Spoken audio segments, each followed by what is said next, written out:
Hello YouTube, welcome back. Are you prepared to witness trading? Well, let's do it. Right, let's see what they've got to offer first. Before I start offering up my stuff, let's see what they've got to offer. So they've got zinc bars, gold bars, rose gold bars, bismuth bronze bars, sterling silver bars, copper bars, lay pewter bars. Now, I'm not interested. Steel bars, however, they tickle my fancy very much. Let's take their pig iron as well. Do we need anything else? They've got any other iron? No, we don't want all your gems. We have gems galore. We're fine for that. So don't really want blocks of anything. Glass, not really interested in glass. Clay, we can get. Sand, no, don't need it at the moment. Quartzite, don't know what that is. It's like quartz, I presume, but more itey. Ropes, pigtail ropes. Yeah, that's no fun. Let's page down instead of doing the arrow keys. Sheep wool rope. Excuse me. Wait 1 second. Pardon me. Honey badger leather water skin, zinc flask, sterling silver flask, a graphite suvas. A suvas, presume it sounds like a musical instrument. Let's have a check it out, because graphite is an interesting material to make a suvas out of. Even no matter what a suvas is. Let's have a look at it. What is it? V for view good? V for view good. Okay, and we'll look at the description as well. This is a graphite suvas. It is decorated with well-crafted water buffalo hoof. The suvas is a large stationary percussion instrument. It consists of a stone bell. The musician plucks the bell. The instrument has a single middle pitch. The instrument has a vibrating, fragile timbre. How do you pluck a bell? Surely you want to hit a bell with something, right? Oh well, I'll let them have the suvas.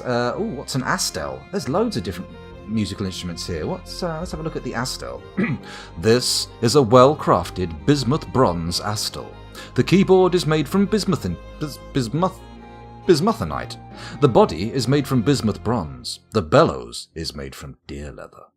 The astel is a tiny handheld metal musical instrument. The musician uses a leather bellows to send air over interior reeds. The desired pitch is selected using a stone keyboard. The instrument has a 3-octave range going from a middle to a very high pitch. The instrument has a focused, brittle, strident timbre. Ooh, sounds nice. Maybe we'll buy it. How much? 680. Can we install these instruments in the tavern and stuff? It does sound pretty cool, doesn't it? Sounds like something you might want. We've seen a collad before, haven't we? What's a collad? Small handheld, blah blah blah. Oh, this is interesting. This is a goat bone collad. The collad is a small handheld wind instrument consisting of 3 adjacent conical bone pipes. The musician blows across a hole in the side of each pipe. The instrument has a 3.5-octave range going from a middle to an extremely high pitch. It has 3 registers. The low register has a focused, vibrating, raucous timbre. The middle register begins at mid-high pitch and has a strong, flat timbre. The higher register begins at very high pitch and has an even, buzzy timbre. Lovely. Oh yes. Looking at the chat, I think there's a significant delay on my stream because I mentioned the chamomile tea quite some time ago. So a Galena suvas, we know what those are. What's a gukil? Another musical instrument? This is an iron gukil. The keyboard is made from limonite. The case is made from iron. The strings are made from cave spider silk. The gukil is a huge stationary metal musical instrument which houses 85 silk strings. The musician uses a stone keyboard to select which of these strings are plucked. The instrument has an 8.5-octave range going from an extremely low to an extremely high pitch. The musician cannot control the volume. At all pitches, the instrument has a steady timbre. It has 4 registers. The low register has a wobbling, vibrating, fragile timbre. The middle register begins at a very low pitch and has a noisy, warm, heavy timbre. The high register begins at mid-low pitch and has a choppy, strong, heavy timbre. The top register begins at high pitch and has a wobbling, reedy, heavy timbre. Wobbling, reedy, and heavy. Because wobbling, and then reedy is kind of like, it's a kind of a wobbling, reedy sound, but then heavy? Presumably you have to put a bit of growl on it, make it a bit more metal. No, it doesn't work. It doesn't work. I'm sure these all make sense if you actually think about it, but right now I can't be bothered, and it seems to make no sense whatsoever. Let's have and see at what a sheep leather omat is. Don't they actually make high-end bows and strings for violins and violas with spider silks? I'm not sure, because there are significant difficulties in collecting spider silk in significant quantities that can be used and spun out. I'm pretty sure the reason they use silkworms is the fact that they just sit there and pour out the silk and you can just, basically pull it out their arse. But maybe I'm wrong. Maybe someone has successfully started farming spiders. I could be wrong. I heard about a guy in Israel who was trying to use work ways to use spiders as pest control and stuff. So rather than spraying pesticides, you just get spiders, the right spiders, and introduce them to your greenhouses or whatever, and then they should hopefully maintain safe and useful pest levels. But anyway, I digress. Enough of this nonsense. Let's find out what a sheep leather omat is like. Sorry if you're bored of me just reading out music descriptions or instrument descriptions, but I've become interested and gone down a rabbit hole. This is a sheep leather omat. The bellows is made from black bear leather. The bag is made from sheep leather. The melody pipe is made from orthoclase. The drone pipes are made from tower cap. The omat is a large handheld wind instrument through which constant airflow is maintained by use of a leather bag, itself supplied by a leather bellows. The musician selects the pitch by pressing keys to stop holes in the stone melody pipe attached to the bag. The melody pipe is a conical bore tube. 3 wooden drone pipes provide constant accompaniment. The instrument has a 3-octave range going from very low to a middle pitch. The instrument has a reedy, rich timbre. That's bagpipes, right? That is definitely bagpipes. With a bellows. Bellows bagpipes. This is interesting, this. A one-humped camel bone collad. Well, we've seen the collad. What's a dissuth? Have we seen a dissuth yet? These guys really like bringing instruments, don't they? This is a gypsum dissuth. It is decorated with well-crafted turkey bone and encircled with bands of round, brilliant-cut jelly opals. On the item is an image of an animal trap in wood opal. The dissuth is a mid-sized handheld percussion instrument. It consists of a stone block. The musician plucks the block. The instrument has a single mid-high pitch. The instrument has a vibrating raspy timbre.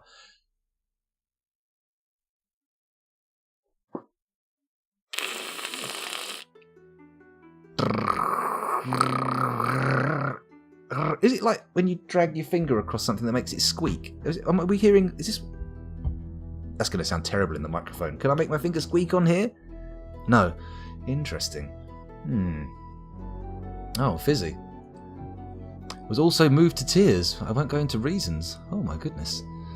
Oh my goodness. Moved to tears. I hope those are happy tears, not sad tears. De pass pass. And Fuzzy Logic got disconnected from chat. You poor bastard. Let's have a look and see what an ashen lushon is. This is the ashen lushon. The keyboard is made from cherry wood. The body is made from ash. The bellows is made from giant rat leather. The lushon is a mid-sized handheld wooden musical instrument. The musician uses a leather bellows to send air over interior reeds. The desired pitch is selected using a wooden keyboard. The instrument has a 3-octave range going from a mid-low to a high pitch. At all pitches, the instrument has a flat timbre. It has 3 registers. The low register has a resonant timbre, the middle register begins at high pitch and has a reedy, warm, heavy timbre, and the high register begins at high pitch and has a sweet timbre. Sweet, sweet timbre. You can get silk from spiders. Fuzzy. I mean, I'm not contesting the fact that spiders produce silk. I'm just saying I've yet to see anybody actually farming it from them and getting it in a usable form. But hey, you're probably right. I'm pretty sure that's it. Yes, they have the GM goats, and you get the spider silk proteins in the milk, which are used for other stuff. I don't think they're actually used for making silk per se, but they're used for stuff. Good old GM goats. Gum goats. A silver abol. Have we seen an abol? I don't think we've seen an abol. So many new instruments. I've never even... I mean, these are probably randomly generated and don't exist, but hey. This is a silver abol. The frame is made from silver. The body is made from saguaro rib wood. The strings are made from pigtail. The plectrum is made from copper. The abol is a huge stationary cloth-stringed instrument with a metal frame and a wooden body. The strings are suspended from the frame down to the body, and the musician picks the 46 strings with the metal plectrum. Tuning is accomplished by pegs. The instrument has a 5.5-octave range, going from an extremely low to a mid-high pitch. It has 4 registers. The low register has a strong flat timbre. At the middle register begins at a very low pitch and has a thin, focused, harsh timbre. The high register begins at low pitch and has a vibrating, brittle timbre. The top register begins at mid-low pitch and has a sharp, sparse, light, fluid timbre. No, I can't actually conceptualize these words, let alone recreate the sounds. Right, let's stop looking at instruments now, even though I've looked at all of them, and we'll start going down and looking through other stuff. I'm seeing steel toys and such, but they're going to be expensive. We'll look at that if we have a massive trade surplus. Copper cage, a hen in a cage, a donkey in a cage, rabbit in a cage, horse, turkey, dog, alpaca, water buffalo, more turkeys, beer barrels, a bumblebee venom barrel. I'm buying it just for the novelty value. I don't know what we're going to do with it. A spider venom barrel. You know what? I'm just going to buy venom. I'm going to buy venom. I don't know why. I just feel like it's going to be useful in the long run. Tower cap barrel, billow barrel, llama milk barrel. They've got more than one barrel of bumblebee venom. Is that a coincidence, or is what I asked for just... I don't know. I don't know if I've done that. Helmet snake venom. Yes, we'll have a barrel of that as well.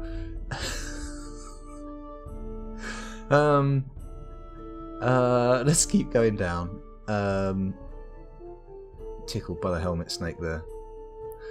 Ashen buckets, persimmon buckets, copper war... here we go. Weapons. Let's have a copper warhammer. Why not? Bang. Steel pick. Bit expensive, to be honest. I can build one that's just as good, or almost as good at least. Iron battle axe. It's 150. That's 850. That's very expensive. Do I want more crossbows? Not really. If I can find some cheap iron stuff and steel stuff to melt down, then great. But I don't think steel comes cheap these days. I think it's very expensive, in fact. Let's keep going past all the weapons. We might get some interesting seeds. A river otter leather robe. Sheep wool robe. Sounds nice. I like the sound of that. Sounds very comfortable. Wolf leather shoe. Iron high boot. Not seeing anything in there. Steel buckler. 787. That's interesting for a piece of steel weaponry. Although, is a shield weapon a weapon or a bit of armour? You weren't expecting those noises. I apologise, Golly Gother. I didn't mean to make you jump. Hopefully you didn't excrete out of shock. That would be a shame. I would hate to have soiled your undergarments. Or, should you be sitting wherever you are, working without trousers and pants, your chair, or your beanbag, or your floor, or your bed, or whatever surface you're sitting on, pantsless. I mean, who am I to judge? Who am I to judge? I am not one to wag my finger at a person with a pair of shit-smeared buttocks and laugh. No. I'd feel bad for you. P.T. Dell caught in the middle of washing their smalls. I see. Steel helm, copper helm, iron cap, sheep wool cap, pigtail, steel left gauntlet, alpaca wool, blah, blah, blah, blah, blah, blah, blah. Getting a bit bored of this now. Come on. There is a downside to them bringing tons of stuff. Rock nuts bag. Who doesn't like having their nut bag rocked? Oh my god, the jokes are getting too crude. It's positively bullshit. Pigtail bag, dimple cut bag. I should sort really, shouldn't I? Oh, helmet spawn. Let's buy some seeds. Helmet spawn seeds. Pigtail seeds, yes please. More plump helmet spawn. Yep. Sweet pods, don't even know if I'm growing them, but we'll buy the seeds anyway. Dimple cup spawn, plump helmet spawn. Quick climb, cave wheat. Should we buy some cave wheat seeds? Yeah, just in case we get some space cleared out in the caves to build a farm plot or something. Llama wool bag, sweet pod pigtail. Come on, sorry about the ASMR scratchy noises. Quick climb bag, guinea fowl bag. Cave wheat. Come on. Show me some more stuff. Grizzly bear leather bag. Much as that sounds like it's an excitingly acquired item, I'm not interested. Or interesting, I suppose. Maybe I'm totally tedious. Pecan wood chest. Persimmon wood chest. We do need a few chests, don't we? But then making them's probably better, right? Sagaro rib chest. Really, I should only be buying stuff that I can't get. Do we buy more cloth to get some clothes production ramped up? Clothes production? Clothes production. Leather bin, cloth bin, cloth bin, cloth bin, cloth bin, leather bin, cloth bin, leather bin, cloth bin, cloth bin, leather bin, cloth bin, cloth bin, leather bin, cloth bin, leather bin, cloth bin, leather bin, cloth bin. leather bin, cloth bin, cloth bin, cloth bin. That's a lot of cloth. Cloth bin, leather bin. Cloth bin, leather bin, cloth bin, cloth bin. Jesus Christ. All right. There we go. We're out of the cloth.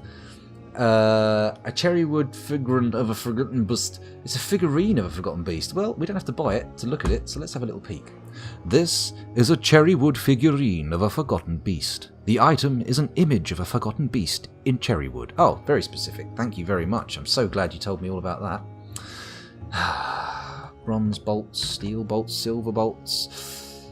Good, golly Gothar. I'm glad you managed to resist soiling yourself. That is fantastic news. Fantastic news. Native silver earring, large rectangular, large trillion cut. Oh, we can scroll in and out. Oh, I didn't realise that. That's all anvils and gemstones, cave toad liver, rat kidney, alpaca lung, beaver meat. Beaver meat. Giant cave swallow tripe, beaver spleen, cougar tripe, cow lung, water buffalo liver. How do I choose? I mean, what do we buy? Prepared leopard intestines. Yum. Prepared helmet snake heart. Yes, please. How many? All of them. Obviously. Let's have a look. What else have we got? A chopped horse liver. A giant cave swallow heart. Prepared wolverine spleen. Schnicked. Let's have a bit of that. Prepared yak brain, cave crocodile sweetbreads, long-nosed gar sweetbreads, naked mole dog sweetbreads, prepared horse kidney, prepared one-humped camel eye, yes please, prepared dingo heart, why not, common snapping turtle sweetbread, grey langur meat, sailfin molly, cave fish, rainbow trout, black bullhead perch, blah blah blah blah blah. Man, these guys have brought everything. We can buy some plump helmets too to prepare for the old winters. Let's get some actual plump helmets in the shopping list. Bang. Am I buying loads? Yeah, I am. And each lot comes with a free barrel, presumably. Right, there we go. That should be enough there. Plump helmets, quarry brush leaves, artichoke hearts. Why not? We bought fucking helmet snake hearts, so why not? Garden cress leaves, quarry bush leaves, capers, bitter vetch leaves, musk melons. Oh, hello there. What's that? Is that a host? Bear with me 1 second. I just had to refer to my notifications and see what's gone on there. It was far too small to see on the screen. It's Duke Merle with a 10-viewer host. Well, thank you very much, Duke Merle. Thank you very much indeed. Highly appreciated, and welcome to everybody coming from over there. Careful with the language there, Scoundrel. You can't use the word coming willy-nilly. You've got to be careful how you deploy it. It can have unpleasant connotations. Connotations. That's an N, not an M.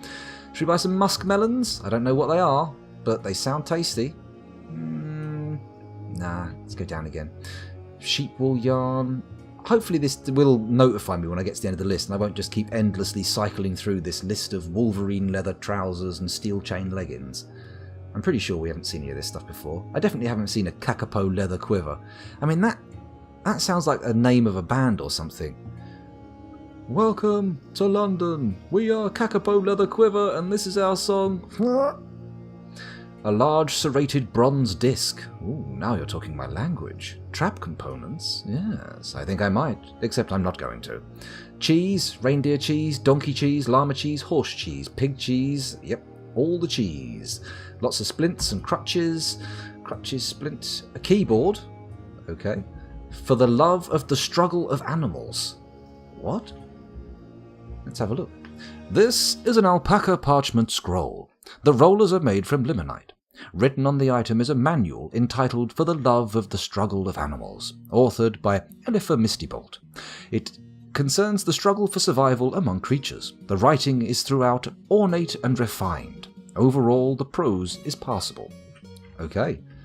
Expensive. Books are expensive. Look at that, 220. The Great River Mouth. For the Love of the State. Should I be buying books? Books good? The Study of Competition. Musings on Wedges. I wonder if they're potato wedges or just geometric wedges. Did maps falter? Dreams of Surveying. Oh man, That is a weak dream. Do these actually give us skills? Excuse me. Oh, well, thank you very much. And welcome to the stream, Alrom and Duke Merle. Of course, we knew was here already, but hey. Dwarf Fortress, yes. It's always good to have a little bit of Dwarf Fortress. There's always one person streaming Dwarf Fortress, I notice. And when there isn't, well, somebody has to step up and take up the reins. Right, do I buy any of these books? How much is this I'm already buying? 1,928. Meh, we could probably yank that up a bit, can't we? Shall I just put in some finished goods? That's $3,000 right there from one finished goods bin. I mean, what have we got in here? What are we selling? A Gneiss figurine of dwarves. This is an exceptional Gneiss figurine of dwarves. The item is an exceptionally designed image of dwarves in Gneiss by Onol Saktol. The dwarves are labouring. The artwork relates to the foundations of Cryptbeards by the passionate quakes of the Axe of Courtesies in the early spring of 651. Well, we can sell that, can't we? Mahogany splints, obsidian earrings, a guava wood figurine of Kez Baldeep. Interesting.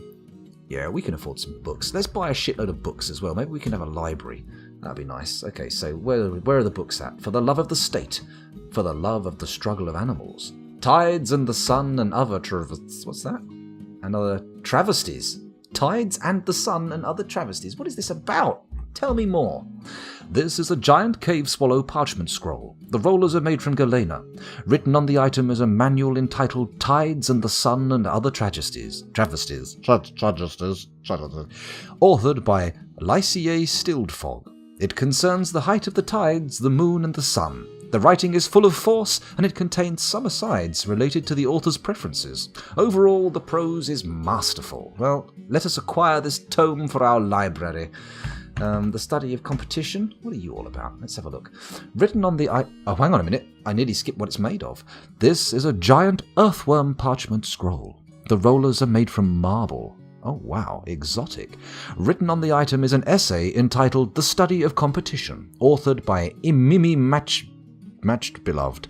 It concerns the value of competition. The writing is reasonably serious, and it contains some asides related to the author's preferences. Overall, the prose is masterful. Masterful. Well, thank you. Musings on Wedges? Of course. A tome with such a title cannot be ignored. This is a finely crafted naked moldog parchment scroll. The rollers are made from tetrahedrite. Written on the item is a manual entitled Musings on Wedges. It concerns the reasons why the wedge is effective. Overall, the prose is passable. Nothing like an effective wedge. Okay, what else have we got? Did maps falter? Well, I'm buying it before I've even looked at it, but let's see what it's about. It's another giant Urchworm parchment scroll with marble rollers. Written on the item is a manual entitled Did Maps Falter? Authored by Maury Sprinkled Poems. It concerns the processes involved in creating maps. The writing bubbles over with cheerfulness. Overall, the prose is passable. Let's have a jolly passable book. Okay, Dreams of Surveying. Presumably somebody wants to be a surveyor. This is a well-crafted white stalk parchment scroll. It is decorated with sheep horn. The rollers are made from cryolite. Written on the item is a manual entitled Dreams of Surveying, authored by Athy Clenchsparkle. Clenchsparkle? It concerns the process of surveying land. The writing overflows with sadness. Overall, the prose is masterful. Lay your theodolite on the ground, and then weep rich tears of sorrow for the work that must be done with it. Yeah, theodolite. Lovely word. Theodolite. Creatures, natural or supernatural? Oh, it's a copy. Let's have a look and see what that's about. This is a well-crafted beaver parchment scroll. The rollers are made from limonite. Written on the item is a manual entitled The Creatures, Natural or Supernatural? Authored by Ramuna Bristlesing. It concerns the classification of creatures by their physical features. The writing is throughout ornate and refined and is refreshingly witty. Overall, the prose is masterful. The prose is masterful. Let's get out of there. Okay, so we got that. About Harmony. My goodness, we had a notification again. If you give me 1 second, I'm just going to check what that was. Addylicious has hosted me. Thank you very much, Addylicious. Much appreciated. And welcome back to the stream. Sweeping in like a bat out of hell. Or something perhaps a little more elegant. Maybe like a bin bag on the breeze. No, that's a little too rough. A little too rough around the edges to be worth it. Like a dandelion tuft on a summer's breeze. It's a bit too gentle, isn't it? A bit too gentle. Anyway, we'll get around to that. We'll figure out what that's all about. Let's see what this bismuth... No, I can't pronounce that word. What's this serpentine-bound codex look all about? This is a well-crafted serpentine-bound codex. This object is adorned with hanging rings of alpaca bone. The written portion consists of an 84-page manual entitled Maps and the Economy, Problems and Solutions, authored by Cinema Streamchants. It concerns the placement of economic information on maps. The writing is reasonably serious. Overall, the prose is masterful. So all of these codices are also valuable. Oh, okay. How much? We're now into the 5. We've got spent $5,000 on books. You know what? Parchment sheet. There's nothing on that, is there? That's blank. Okay, cool. So we've got blank parchment. We've bought all the books. Do I want to buy some parchment? Maybe some of my dwarves can start writing. I know Lanicerus is quite the poet.